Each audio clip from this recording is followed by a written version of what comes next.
ఛత్తీస్గఢ్ రాష్ట్రం బస్తర్ డివిజన్ పరిధిలో అడవుల్లో కేంద్ర బలగాలు విస్తృతంగా కూంబింగ్ చేస్తున్నాయి. మిలిటరీ బలగాల రాకతో అడవుల్లో సర్చ్ ఆపరేషన్ వేగవంతమవుతోంది. 2026 మార్చి 31 లోపు మావోయిస్టు రహిత దేశం లక్ష్యంగా ముందుకు సాగుతుంది భారత్. ఇటీవల పర్యటించిన కేంద్ర హోంమంత్రి అమిత్ షా మావోయిస్టులతో శాంతి చర్చలు లేవని తెగేసి చెప్పారు. సిఐఎస్ఎఫ్ ఇక సిఆర్పీఎఫ్ డిఆర్జీ బలగాలు కూంబింగ్ చేస్తుండగా మధ్యేడు అడవుల్లో అధునాతన థర్మల్ టెక్నాలజీ ఉపయోగిస్తున్నారు. డ్రోన్స్ ద్వారా జల్లెడ పడుతున్నారు బెటాలియన్స్.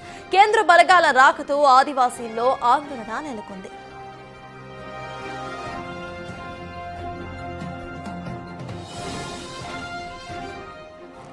ఛత్తీస్గఢ్ రాష్ట్రం బస్తర్ డివిజన్ పరిధిలో అడవుల్లో కేంద్ర బలగాలు విస్తృతంగా సర్చ్ చేస్తున్నాయి. దీనికి సంబంధించిన పూర్తి అప్డేట్స్ మా ప్రతినిధి భాస్కర్ అందిస్తారు. భాస్కర్, చెప్పండి, ఈ కూంబింగ్ కు సంబంధించిన లైవ్ అప్డేట్స్ ఏంటి?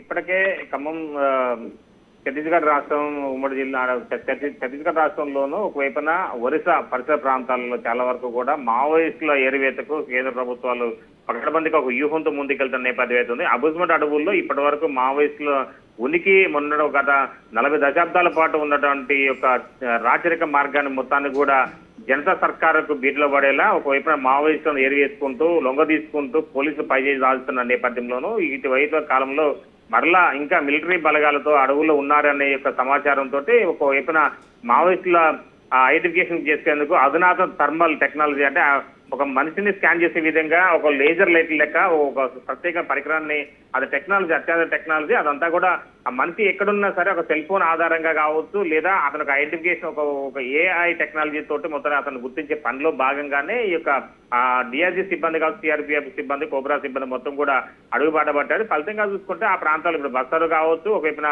కాంకేర్ జిల్లాలో, మరోవైపున సుక్మా జిల్లా కావచ్చు, మరోవైపున బీజాపూర్, నారాయణపూర్, ఈ పరిసర ప్రాంతాల్లో చాలా వరకు కూడా ఇలాంటి పరిస్థితి నెలకొందంటే ఆ జిల్లాల్లో ఉన్నటువంటి మావోయిస్టుల యొక్క ఉనికిని ఇప్పటి వరకు కూడా భద్రతా దళాలు పైచే సాధించుకుంటూ వస్తున్న నేపథ్యంలోనూ మరోవైపున ఇప్పుడు తాజాగా ఇంకొంతమంది ఆ ప్రాంతంలో సంచరించారనే సమాచారంతో ఇంకా వాళ్ళ ఐడెంటిఫికేషన్ ప్రత్యేక పరికరాలతోటి వాళ్ళ ఉనికిని గుర్తించే విధంగా భద్రతా సిబ్బంది అడుగులు వేస్తున్న నేపథ్యం. దీంతో ఆదివాసీ గ్రామాల్లో మాత్రం వణుకుతున్నారని చెప్పుకోవచ్చు. ఫలితంగా అక్కడ అంతా కూడా అంటే కొత్తగా పోలీసులు వివిధ ప్రాంతాల్లో ఆదివాసీ గూడెలకు రావడం, అక్కడికి వచ్చిన తర్వాత మహిళలను కొద్దిగా వేదన ఇబ్బందులు గురి చేస్తున్నట్టు కూడా తెలుస్తున్న నేపథ్యం. కానీ ఆ విషయాన్ని మాత్రం బయటకు రానికుండా తొక్కి పెడుతున్నారు అక్కడ సర్కారు. అయితే ఇప్పటి వరకు చూసుకుంటే చాలా వరకు కూడా ఇటీవల మావోయిస్టులు కూడా పూర్తి స్థాయిలో అంటే లొంగేందుకే ఒక చెప్పి అడుగులు వేస్తున్నారని చెప్పుకోవచ్చు. రీసెంట్ గా గత వారం క్రితం చూసుకుంటే మాత్రం 103 మంది వరకు కూడా ఒక్కసారిగా మావోయిస్టులు లొంగిపోయిన నేపథ్యం. అంతకుముందు కంటే ఈ యొక్క 15 రోజుల వ్యవధిలోని సర్తాజీ మొత్తానికైతే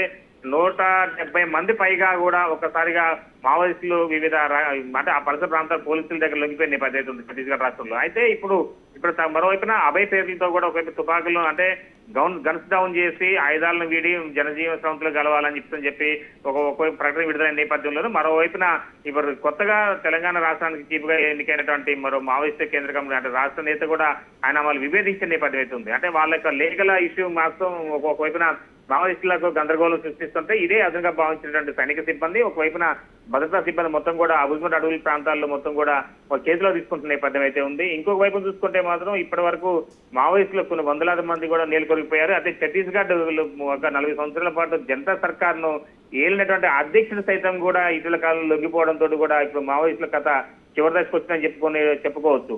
అయితే ఇప్పుడు ఇటీవల కాలంలో మరోవైపున ఇంకా అరకొర అంటే ఆపరేషన్ మడవి ముఖ్య నేతగా ఉన్నటువంటి హెడ్మా కోసం కూడా చూస్తున్న నేపథ్యం ఉంది. హెడ్మా ఒక్కటి దొరికితే మాత్రం చాలా వరకు కూడా మావోయిస్టులకు కేంద్ర హోంశాఖ మంత్రి అమిత్ షా ప్రకటించినట్టుగా 2026 మార్చి నాటికల్లా తుదుమట్టిస్తామంటూ మావోయిస్టు రహిత దేశంగా మారుస్తామంటూ సంచలన ప్రకటన చేస్తున్న నేపథ్యం ఉంది. అలాంటి ప్రకటనకి ఊతమిస్తూ ఇప్పటి వరకు పార్టీ సాధించుకుంటూ పోతున్నారు భద్రతా సైనికులు. ఇప్పుడు హెడ్మా దొరికితే మాత్రం ఒక మొత్తం కూడా సుఖాంతానికి అంటే మావోయిస్టుల కథకు తెరబడనున్నట్టుగా తెలుస్తుంది. సత్తాజ్. Thank you Bhaskar.